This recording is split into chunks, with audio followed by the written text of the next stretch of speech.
우리 모두는 삶의 자리에 기쁨과 즐거움이 있기를 원합니다. 그러시죠? 옛날 말에는 가화만사성이라고 가정에 화목이 깃들고 즐거움이 있으면 모든 일이 잘 된다라는 얘기도 있죠. 그래서 일상의 자리에서 조금 더 기쁜 것들, 조금 더 즐거운 것들을 찾는 모습들도 많이 보기도 하지요. 최근 들어서는 사회 분위기가 이런 기쁜 것을 찾고 즐거움을 찾는 것과 관련된 단어들, 용어들이 젊은 세대를 중심으로 많이 확산되고 있는 것 같습니다. 혹시 도파민이란 단어를 들어보셨습니까? 예. 원래 알고 계시던 단어인가요? 아니죠. 최근 들어 갑자기 젊은 아이들이 도파민 뿜뿜, 도파민 충전 이런 얘기들 많이 하더라고요. 어떤 단어가 궁금해서 찾아봤습니다. 도파민이란 단어는 중추신경계에 존재하는 신경 전달 물질로 아드레날린과 노르에피네프린의 전구체라고 합니다. 읽는 것도 어렵습니다. 흥분성 전달 물질로 뇌에서 분비가 되면 사람을 기분 좋게 해주는 그런 거래요. 그래서 행복 호르몬이라고 불린다고 하는데, 요즘 젊은 세대에서는 이게 도파민 뿜뿜이라는 단어가 쓰여지면서 순간적인 즐거움이나 재미를 찾기 위해서 유튜브 쇼츠나 틱톡 이런 짧은 재밌는 영상, 자극적인 영상을 찾아보는 게 유행처럼 퍼지고 있고 많이 그런 시간들을 보내고 있습니다. 그래서 찾다 보면 좀 더 웃긴 거, 좀 더 자극적인 거, 그게 나에게 뭔가 새로운 흥분과 즐거움을 주는 것이냐 하는 모습들을 보고 있지요. 원래 이 도파민이 즐거움과 행복을 느끼게 해주는 그런 역할의 호르몬인데, 그게 분비가 되면 인간이 기분이 좋아지고 흥분이 되기도 하지만 쾌락적인 것을 계속 찾아 쫓아가다 보면 더 자극적인 보상을 요구하게 돼서 중독 증상에 이르게 하는 부작용도 있다고 해요. 그래서 도파민 중독에 걸리면 좋은 것도 있지만 힘든 것도 있다라는 많은 연구 결과들도 나옵니다. 어쨌든 세상 모든 사람들은 나름의 기쁨을 추구하고 살아갑니다. 각자 자신의 감정을 즐겁고 평안하게 해주는 것들을 많이 찾아다니죠. 그런데 아무리 즐거운 일이라도 반복되면 지루함을 느끼게 되는 것이 사람의 모습입니다. 감정을 즐겁게 하는 기쁨들이 제한적이고 순간적이기에 조금 더 큰 기쁨, 조금 더 새로운 기쁨, 조금 더 자극적인 기쁨에 목마른 증상을 보이는 현상이 나타나기도 하지요.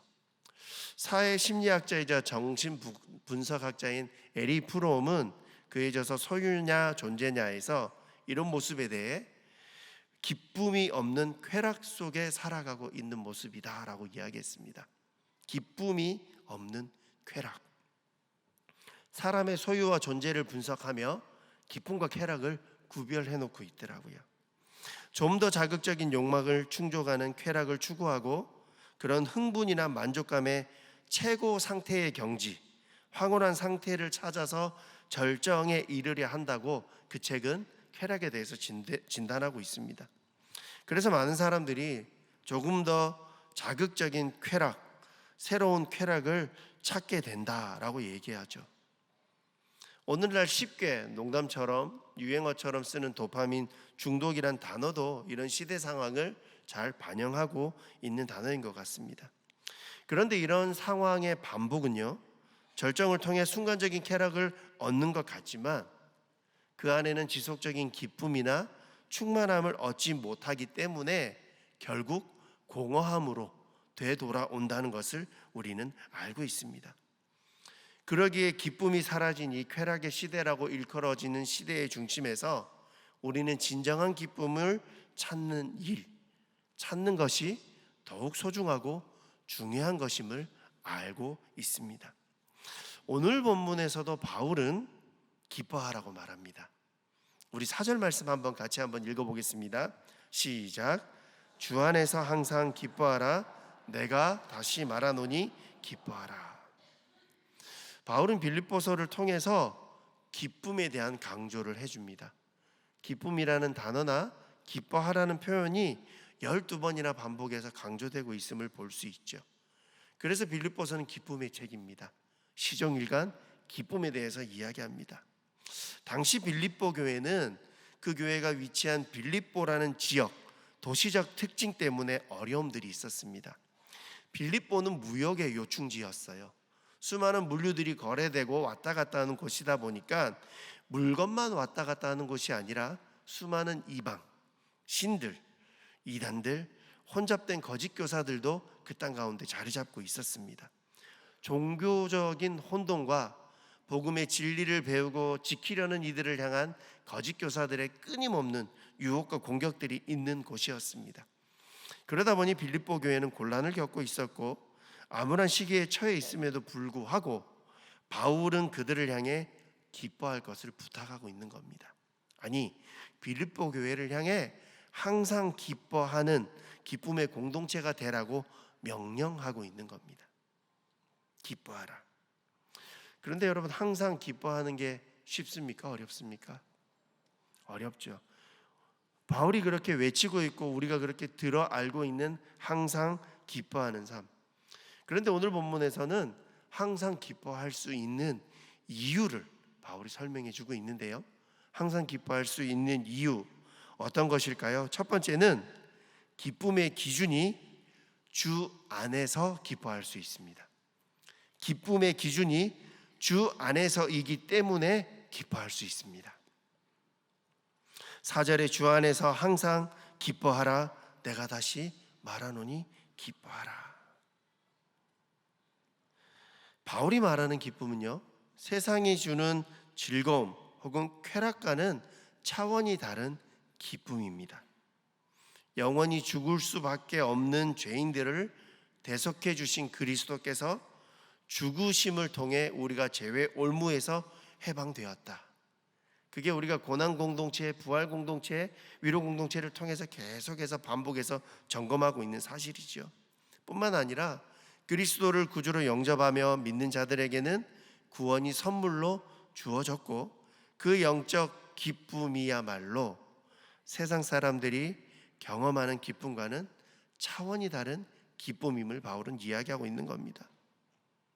그런데 여러분, 바울의 삶을 볼 때 세상의 기준으로 기쁜 삶이라 평가받을 수 있었을까요? 아니요. 사도 바울의 모습은요, 복음 때문에 감옥 갔습니다. 복음 때문에 무수히 매를 맞았습니다. 복음 때문에 세상에서 누릴 수 있는 많은 좋은 조건과 환경들을 포기하고 힘들고 어려운 고난과 역경을 살아내고 있었습니다. 빌립보 교인들에게 빌립보서 이 편지를 쓰고 있던 그 당시에도 세상의 관점으로 보기에는 기쁠 이유가 별로 없는 게 바울의 상태였어요. 로마 감옥에 갇혀 있었거든요. 복음 전하는 것 때문에 고난과 힘듦을 겪고 있는 바울이 기뻐하라라고 이야기하는 건 세상 사람들의 기준에는 합당하지 않는, 기쁘지 않는 것 같아 보일 수 있는 상황이었습니다. 그런데 바울은 그리스도의 임재와 위로를 경험하면서 그가 장차 소유하게 될 영광을 사모하고 주 안에서 기뻐할 수 있다고, 주 안에서 기쁨이 있다고 강조하고 있는 겁니다. 쉽게 말해서 바울은 내 기쁨의 원천, 내 기쁨의 근거, 내 기쁨의 이유가 바로 예수 그리스도라고 이야기하고 있다는 사실이지요. 특별히 오늘 본문에서 주 안에서라는 표현은요, 기쁨의 원천이 예수 그리스도임을 이야기합니다. 빌립보서를 통해 그리스도로 인하여 영광으로 가득한 말할 수 없는 큰 기쁨의 이유를 바울은 계속해서 반복하고 있어요. 1장 1절부터 4장 마무리까지. 이 바울이 기쁨의 근거들과 이유들은 무척 실천적이고 구체적이었던 것, 구원받은 성도로서 그리스도가 존귀케 되는 것이 내 삶의 목적이 되어서 기뻐하고 구주의 십자가와 면류관과 재림의 영광을 바랄 수 있는 삶이 되었음에 기뻐하고 그리스도의 영광의 복음을 전하는 일에 쓰임받을 수 있음에 감격하며 기뻐하고, 그래서 바울의 기쁨의 근거는 그의 삶에 경험되어지는, 주 안에서 경험되어지는 수많은 삶의 체험이자 믿음의 고백이기에 기쁘라고 외치고 이야기할 수 있는 거죠. 바울이 기뻐하라라고 이야기하는 이 단어의 보면은요, 명령형을 쓰고 있어요. 어떠한 상황 가운데서도 기뻐해야 돼라고 명령하고 있는 겁니다. 강조하고 있는 겁니다. 빌립보 성도들은 바울의 이 편지를 받고 바울이 고난과 감옥 생활 중에서도 믿음에 굳게 서서 기쁨을 외치는 모습을 보았을 것입니다. 알고 있을 것입니다. 그러기에 그들의 처한 환경이 어렵고 힘들더라도 바울의 기뻐하라는 명령은 명령이기보다 격려이고 은혜로 다가오는 편지였을 겁니다. 바울은 오늘을 살아가는 우리에게도 주 안에서 기뻐하라라고 말씀하고 있습니다. 세상을 살아가다 보면 환경으로 인해 힘들고 슬플 때가 더 많죠. 우리 시니어 세대는 이런 말씀을 들을 때도 속으로 이렇게 생각하시는 분이 있을지 모르겠어요. 살아봐라, 살아봐. 그게 마음대로 되는가? 그런데 여러분, 중요한 사실은 환경이 어렵고 힘들고 슬프더라도 우리가 바라봐야 될 예수님은 변함 없으시다는 사실입니다. 바울이 기뻐하라고 근거로 제시하고 있는 주 안에서의 기쁨이란 어떤 환경이더라도 어떤 어려움이라도 주님을 바라볼 때 주님으로 인해 주님 안에서 기뻐할 수 있음을 당부하고 있다는 사실이죠. 어려움 가운데 십자가를 바라보며 기뻐할 수 있는 것, 어떤 상황과 환경 속에서도 주 안에서 기뻐할 수 있는 것, 그러기 위해서는요, 어떤 상황과 환경 속에 있더라도 주님을 먼저 생각하고 주님을 먼저 바라볼 수 있는 믿음이 우리 안에 있어야 합니다. 목사이자 베스트셀러 시인으로 유명한 용혜원 목사님이요, 그리스도의 기쁨에 대해서 수필처럼 쓴 글이 있어서 소개해드려 봅니다. 우리 그리스도인들에게는 항상 기쁨이 넘쳐야 합니다. 주님을 영접하여 하나님의 자녀가 된 기쁨, 주님을 믿고 따르고 시인하며 전파하게 된 기쁨, 주님을 섬기며 순종하는 기쁨, 주님의 남은 고난에 참여하게 된 기쁨, 주님이 맡겨주신 사명을 감당하는 기쁨, 주님의 뜻을 이루는 기쁨, 나에게 허락하신 가정과 교회와 사업과 나라와 민족에 대한 기쁨. 믿음의 삶이 깊으면 깊을수록 영적인 기쁨도 풍성해질 것입니다. 우리의 삶에 아무리 광풍이 몰아치고 어떤 악조건의 괴로움이 다가와도 주 안에서 복음의 기쁨과 구원의 기쁨을 누리면 참 평안이 있습니다. 이 용혜원 목사님의 고백이 오늘날 우리를 향한 내 삶의 고백이 되기를 원합니다. 어떤 광풍이 있던, 어떤 악조건과 괴로움과 어려움이 있던 주님 때문에 고백할 수 있는 수많은 기쁨들, 이분이 고백하고 나열했던 수많은 그 기쁨들이 우리의 삶의 기쁨임을 기억할 수 있는 것. 그래서 예수 그리스도를 바라보는 믿음에서 샘솟는 기쁨은 환경을 초월한 진정한 주님 안에서의 기쁨임을 기억하고 누리며 나누는 우리 시녀 가족들 되시기를 축원합니다. 항상 기뻐할 수 있는 이유 무엇일까요? 두 번째는 주께서 가까우시기 때문입니다. 주께서 가까우시기 때문입니다. 주께서 가까우시기 때문에. 5절 말씀도 우리가 한번 같이 읽겠습니다. 시작. 너희 관용을 모든 사람에게 알게 하라. 주께서 가까우시니라. 주께서 가깝다. 어떤 의미일까요?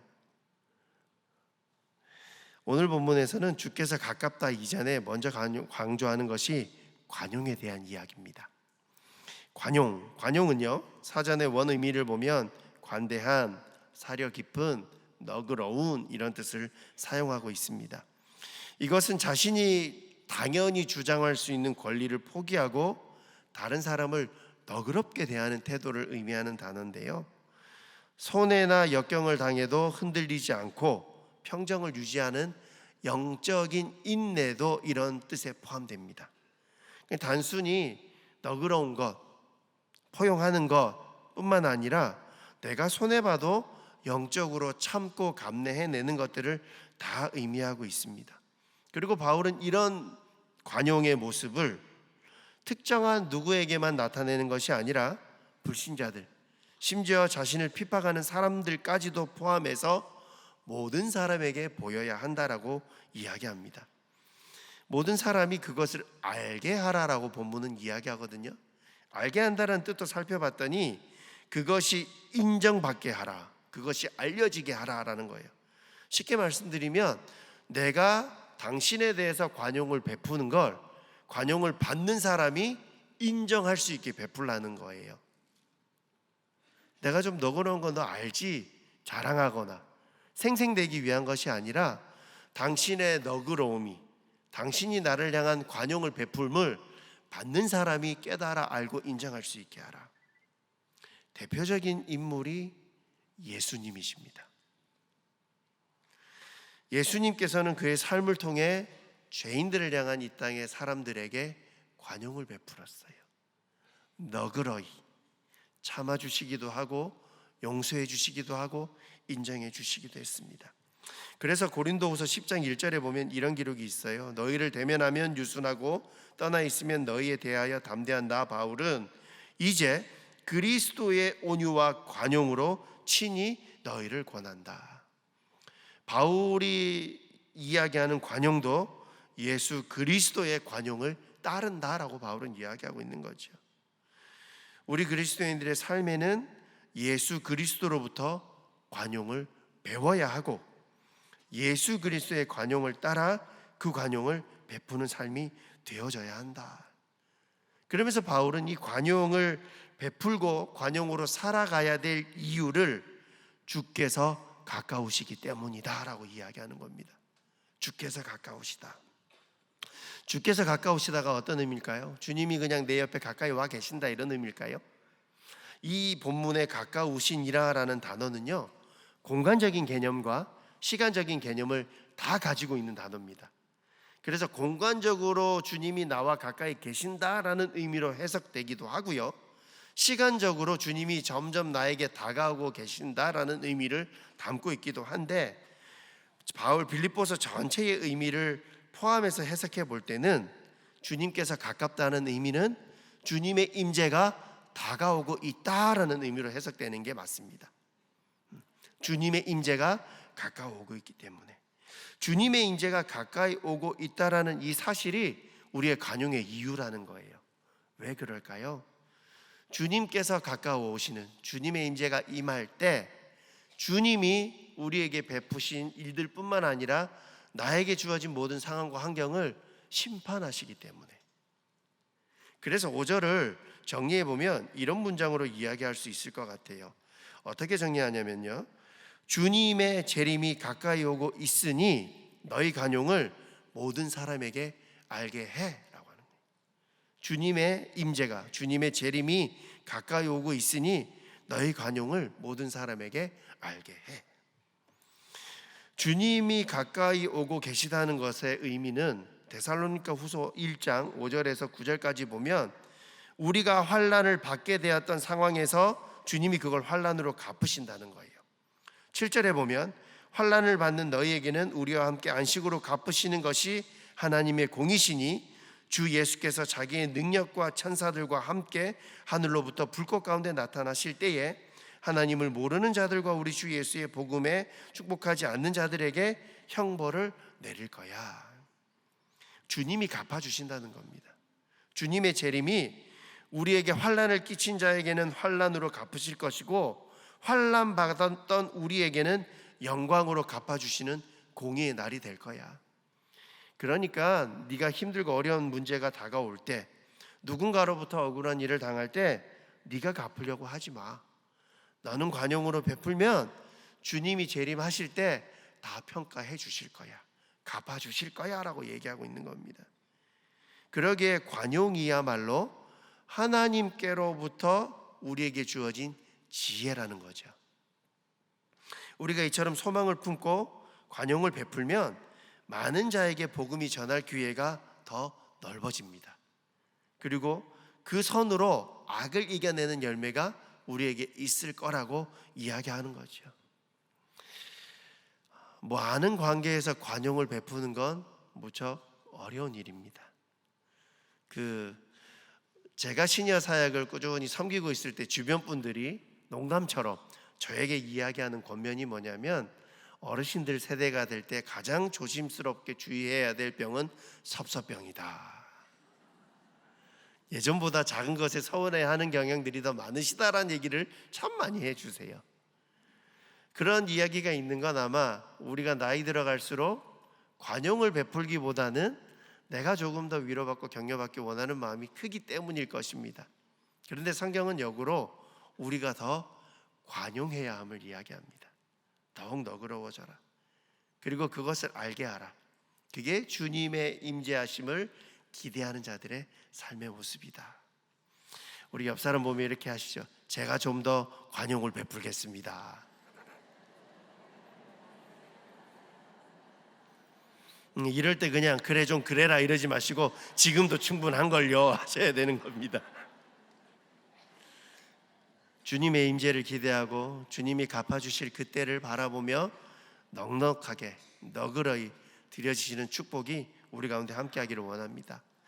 항상 기뻐할 수 있는 이유 세 번째는요, 주님께서 우리 마음과 생각을 지켜주시기 때문입니다. 주님께서 우리의 마음과 생각을 지켜주시기 때문입니다. 주님께서 우리의 마음과 생각을 감사의 기도와 평강으로 지켜주시겠다라고 오늘 성경 본문은 마무리하고 있습니다. 6절과 7절 말씀도 우리가 한번 같이 읽어보겠습니다. 시작. 아무것도 염려하지 말고 다만 모든 일에 기도와 간구로 너희 구할 것을 감사함으로 하나님께 아뢰라. 그리하면 모든 지각에 뛰어난 하나님의 평강이 그리스도 예수 안에서 너희의 마음과 너희 생각을 지키시리라. 익히 알고 암송하고 있는 구절입니다. 이 구절의 핵심은 염려가 기도가 되고 감사와 평강이 고백될 때 우리의 마음과 생각을 주님이 평강으로 지켜주시기 때문에 기뻐할 수 있다라는 말씀이죠. 근데 여러분, 우리가 삶을 살아가며 매일 좋은 소식만 접하며 살 수 없다는 것을 우리는 이미 알고 있죠. 아니, 오히려 삶의 많은 지점에서 문제와 환경 때문에 염려하거나 근심할 일이 많다는 것도 알고 있습니다. 그러나 우리는 어떤 삶의 문제 앞에서도 염려하지 말아야 한다고 바울은 우리에게 말씀합니다. 여기서 염려하지 말라는 원뜻을 봤더니요, 염려를 중단하라라는 의미를 가지고 있더라고요. 염려하는 것을 멈춰라. 염려 스톱 이런 겁니다. 염려를 어떻게 스톱해야 될까를 염려를 또 하시더라고요. 염려하지 말랬는데 이거 어떻게 해? 이거 멈추지? 이것도 걱정이네. 우리의 삶에 당면한 문제에 대한 걱정, 초조해짐, 너무 집중하는 관심들을 쏟지 말라고 이야기하는 거예요. 바울은 문제를 만났을 때 아무것도 염려하지 말고 오히려 기도하라라고 이야기합니다.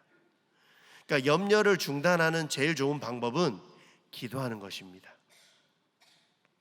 염려를 안 하려고 애쓰는 게 아니라 염려거리로 더 기도하는 데 집중하다 보면 염려가 기도로 바뀐 것들을 만나 보셨잖아요. 우리가 그렇게 기도할 때 우리의 기도에 평강으로 지키시는 하나님의 약속이 있음을 우리는 깨달아 알고 있습니다.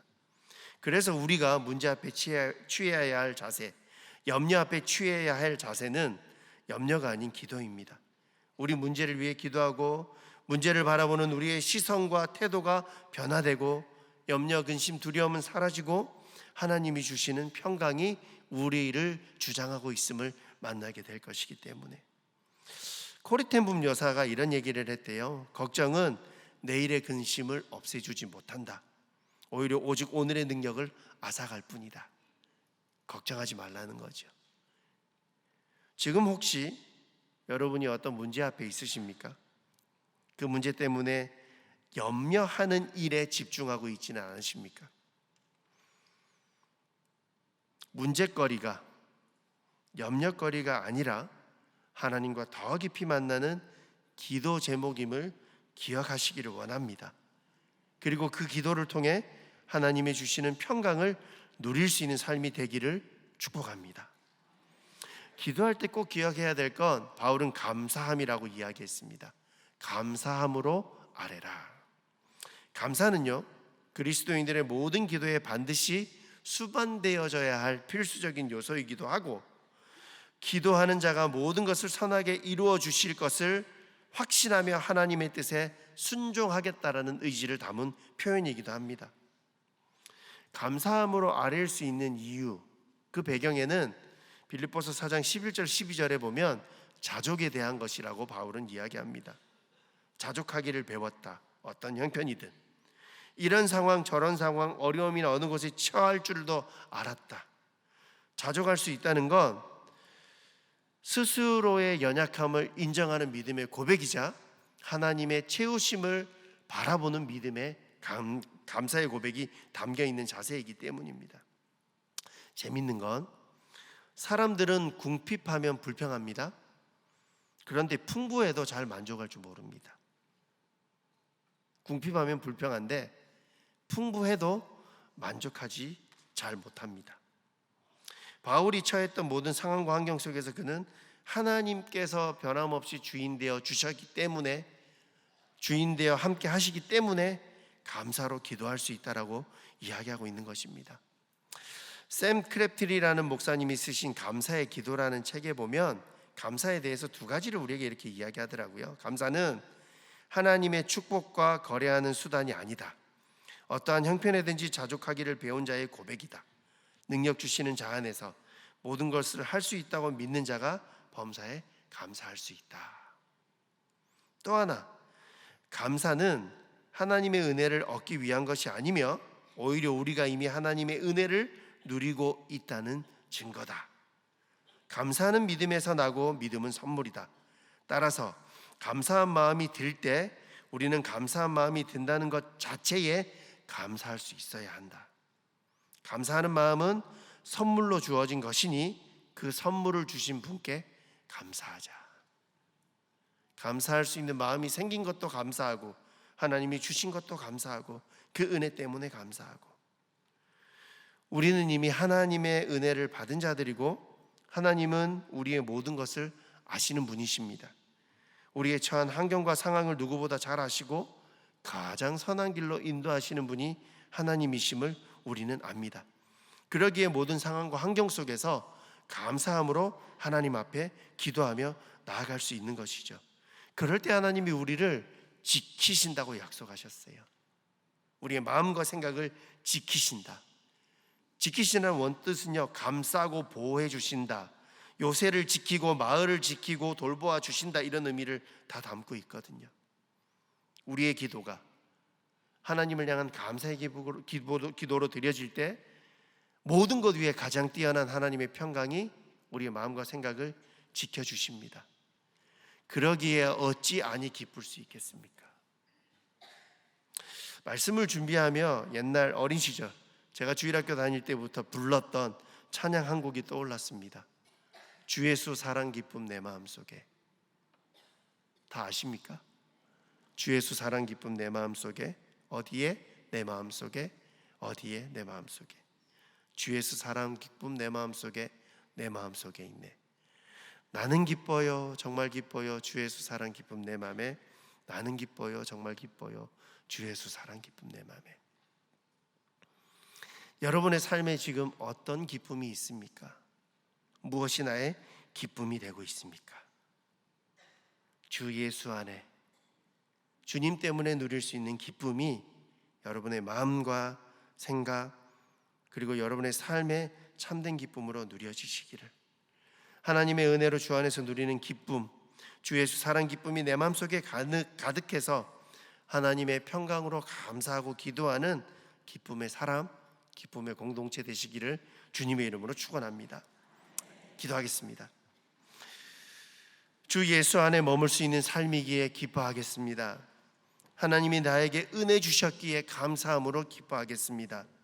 어떤 상황과 형편이든 하나님이 내 마음의 평강과 은혜로 지키실 것이기에, 하나님이 우리를 아시고 응답해 주실 것이기에 그 하나님 바라보며 기쁨으로 나아가오니, 사랑하는 시녀 가족들의 모든 삶이 하나님의 기쁨을 누리는 기쁨의 삶, 기쁨의 공동체로 드려지는 은혜 있게 하여 주시옵소서.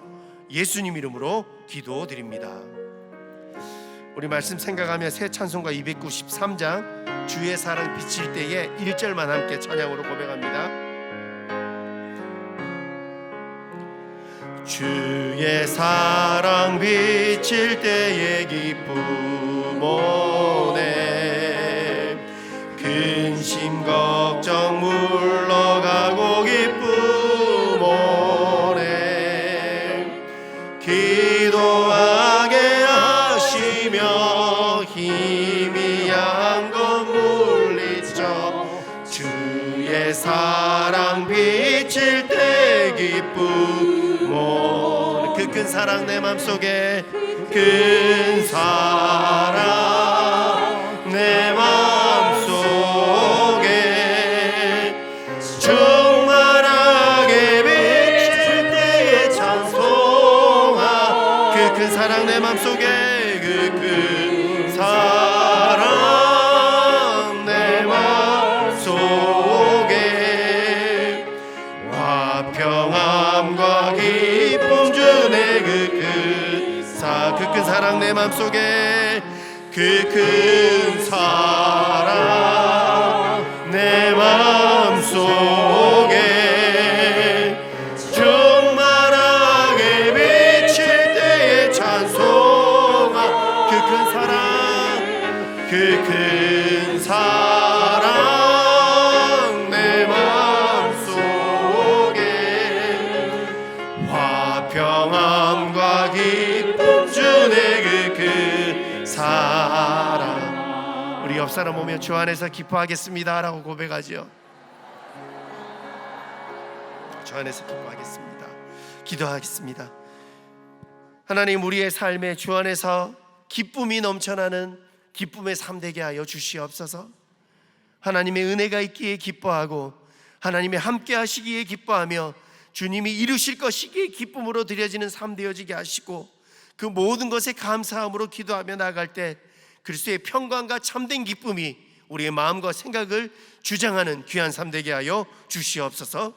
이제는 우리 주 예수 그리스도의 은혜와 아버지 하나님의 크신 사랑과 성령님의 감동감화 내주 역사하여 주심이 주 안에서 기뻐하고 주님 앞에 감사함으로 기도하며 드려지기를 소원하는 사랑하는 시녀 가족들의 모든 삶의 자리 위에 기쁨의 삶으로, 기쁨의 공동체로 온전히 드려지는 축복이 있기를 간절히 축원하옵나이다.